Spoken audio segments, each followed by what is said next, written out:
Olá, aqui estamos nós de volta nesta quinta-feira, dia 23 de março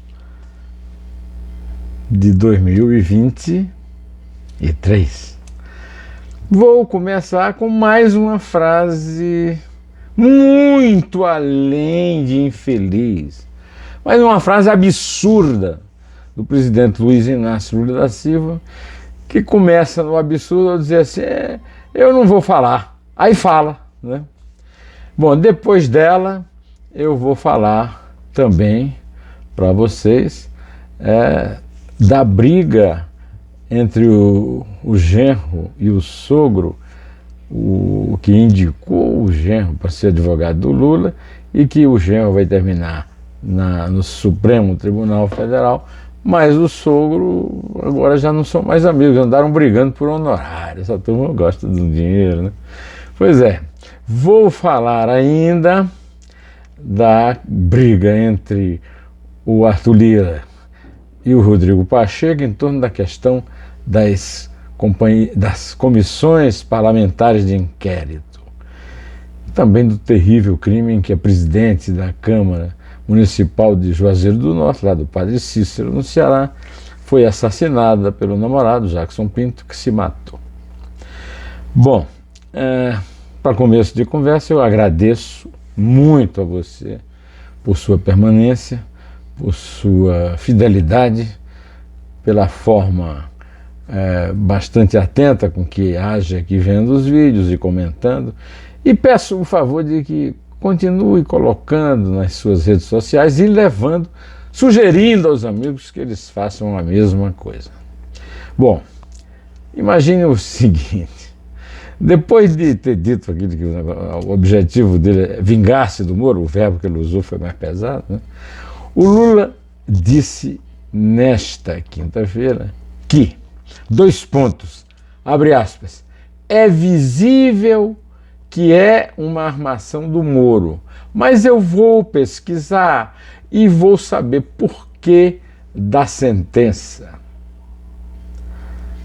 Ora, meus amigos, que coisa mais irresponsável. É irresponsável?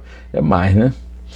Até fiquei sabendo, continua Lula, que a juíza não estava nem em atividade quando deu o parecer para ele, mas isso a gente vai esperar. Aí que ele vem com a tentativa de se livrar da responsabilidade, da imbecilidade que disse. Eu não vou ficar atacando ninguém sem ter provas. Eu acho que é mais uma armação, e se for mais uma armação, ele vai ficar mais desmascarado ainda. Aí eu não sei o que vai fazer da vida, se ele continuar mentindo do jeito que está mentindo. Desse Lula. A reação do Moro é como sempre pífia, né? O Moro parece que não tem fibra, não tem coração, é só cérebro, né? Aí ele diz o seguinte: se acontecer algo, a culpa é de Lula. Disse o Moro, ao saber dessa nova frase infeliz do seu arqui-adversário Luiz Inácio Lula da Silva. Nessa frase, o Lula citou uma juíza sem nome, né? Ele não fala o nome da juíza, né? Essa juíza é, por coincidência, a substituta do Moro na vara criminal, onde o Lula foi condenado pela primeira vez. Eu escrevi um artigo, não foi só Moro quem condenou Lula, que sairá amanhã, sexta-feira, na revista Cruzoé e no Antagonista. Não vou dar spoiler, a juíza chama-se Gabriela Hart e ela é a número 2 do grupo de 9 juízes que eu cito, que condenaram o Lula. Não foi apenas o Moro, não foi apenas a Gabriela Hart, e os outros 7, você saberá lendo amanhã a minha coluna, eu dou o nome de todos. E ainda cito mais 6 do Supremo Tribunal Federal, que negaram o habeas corpus ao Lula, mas alguns depois mudaram de opinião e liberaram o Lula para dizer. Então eu não coloquei, mas ficaram só 9 quando poderiam ter sido 15. Né? Leiam amanhã na Cruzoé e no Antagonista. Agora, o que eu falei, quando eu me referi a esse episódio, eu me referi a uma grande irresponsabilidade. Mas isso está começando a ganhar um grau de insanidade, não é verdade? Eu estou usando uma palavra talvez muito pesada, mas o próprio ministro da Justiça e da Segurança Pública do Lula, Flávio Dino, ex-governador do Maranhão, chamou de vil, leviano e descabido quem, por acaso, tenha confundido a frase do Lula na intimidade de uma entrevista para um site de esquerda, né,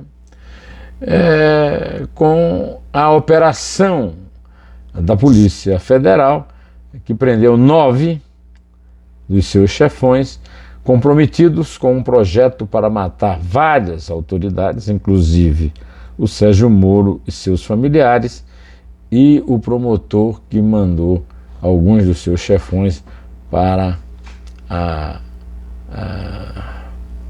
presídios federais, tirando-os do bem bom, porque eles acham de bem bom dos presídios paulistas. Né?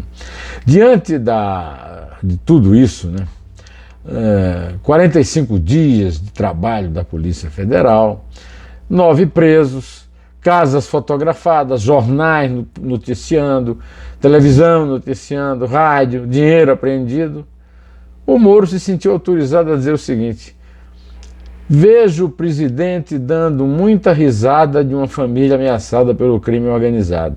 Isso me tem causado muita revolta.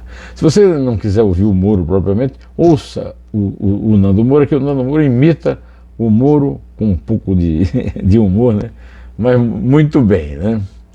Olha, o Moro é chamado de Tóquio nos documentos desse projeto de assassinatos, né? Que inclui também um promotor que mandava seus chefões para outros presídios, mais presídio de segurança máxima, né? O Moro era chamado nesse documento de Tóquio, né? E a juíza Gabriela Hart, ela decidiu mandar prender os 9. Ela não, a Polícia Federal prendeu. A Polícia Federal é subordinada do ministro da Justiça, que é subordinada ao Lula.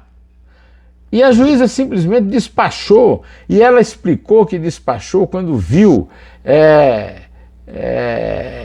a notícia de que estava tudo certo, e não deu certo por algum motivo, para matarem o Moro no dia da votação do segundo turno, em que Lula venceu Bolsonaro nas urnas, né? O meu amigo Josias de Souza escreveu na sua coluna que até os petistas começam a se perguntar o que está havendo com o sábio da tribo do PT. É como se o pajé do partido tramasse dispensar Bolsonaro, o bolsonarismo e toda a milícia digital antipetista da tarefa de fazer oposição. Nas últimas horas, Lula age como principal adversário de si mesmo. Vai se consolidando como líder da oposição ao seu próprio governo.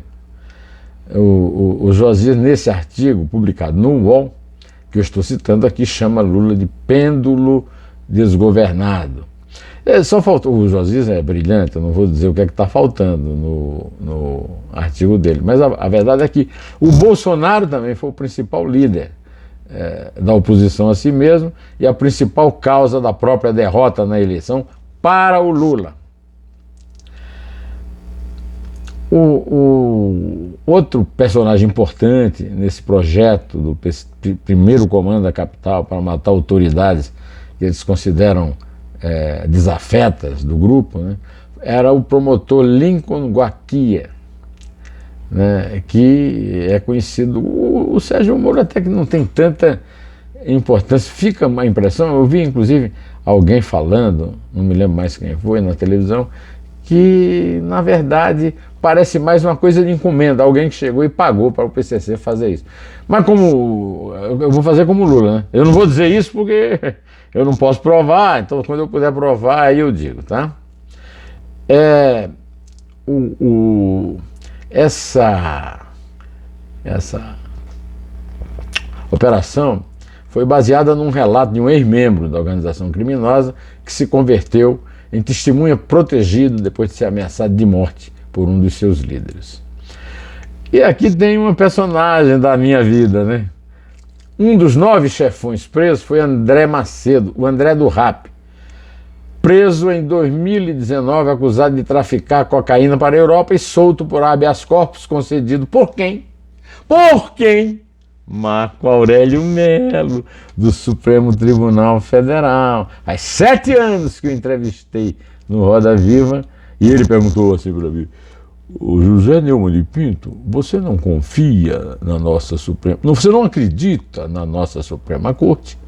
E ele disse não, tá aí. Não, e tem a prova 9 anos depois, quando aparece preso exatamente um traficante que ele soltou e que depois sumiu. O que é que ele estava fazendo? Estava planejando mortes de servidores públicos que eles consideram desafetos, incluindo o Lincoln e o Moro. Bom, nesse artigo que eu escrevi para o Antagonista e para a revista Cruzoé, eu falo também na indicação, tida como certa, e eu acho que vai ser mesmo, do advogado Cristiano Zanin para a vaga de Ricardo Lewandowski no Supremo Tribunal Federal em maio deste ano, daqui a abril, daqui a 2 meses, né?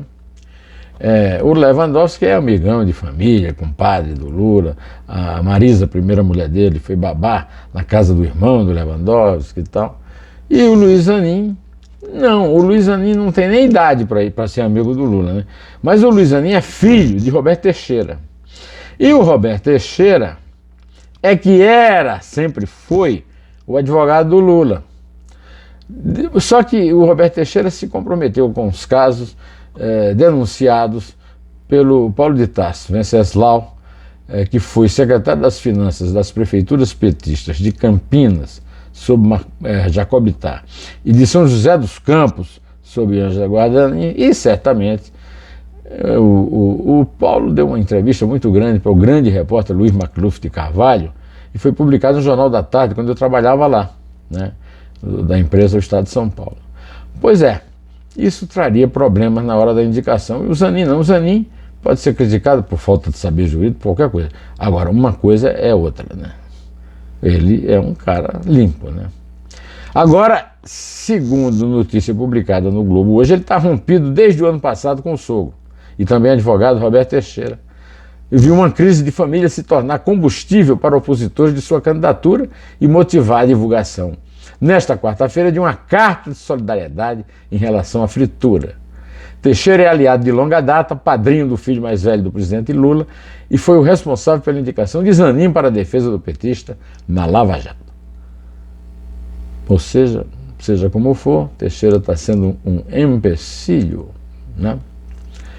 Olha, sem um acordo entre os dois sobre o rito das medidas provisórias, as MPs, o presidente do Senado, Rodrigo Pacheco, determinou nesta quinta-feira, hoje, a retomada das comissões mistas que analisam os textos antes de serem votados na Câmara. E o acordo teria que ser com o Arthur Lira. No momento em que anunciava a decisão no Salão Azul do Senado, o deputado Arthur Lira, do PP de Alagoas, chamou a decisão de truculenta em entrevista a alguns passos do Salão Verde, lá no Salão Verde. Também estamos sendo vítimas aqui em São Paulo da volúpia dos sindicalistas por dinheiros e acordos, né? A Companhia Metropolitana de São Paulo, o metrô, informou que obteve na Justiça uma liminar que determina o funcionamento de 80% do serviço de metrô nos horários de pico, entre 6 e 10 horas, e entre 6 e 16 e 20, com 60% nos demais horários durante todo o período de paralisação. Com a decisão, retoma-se a cobrança da tarifa, porque estava na base da catraca livre, né? Lembra da história da catraca livre, né? Mas o sindicato não quer saber de dar uma fresca para o trabalhador. Os principais prejudicados dessa greve não são o governo do estado, os políticos continuam mamando, tudo bem, são os pobres trabalhadores que precisam do transporte público para se deslocar. A cidade para, tudo bem, mas prejudicados são os trabalhadores. Sindicalista voluptuoso prejudica o trabalhador que eles dizem representar. Eu quero também contar uma história muito triste. Horas antes de ser morta pelo namorado Jackson Pinto, a vereadora Yane Brena, de Juazeiro do Norte, no Ceará, disse ao assassino que não queria mais manter um relacionamento com ele, segundo relatou uma testemunha do caso, a delegada Suerda Bezerra Ulisses, titular da Delegacia da Defesa da Mulher. A coletiva sobre a conclusão da investigação policial foi feita de manhã e ela ficou, todos nós ficamos sabendo da versão que foi dada, de que ela disse, eu não vou mais ficar com você, e aí levou o tiro fatal. Ele também se matou.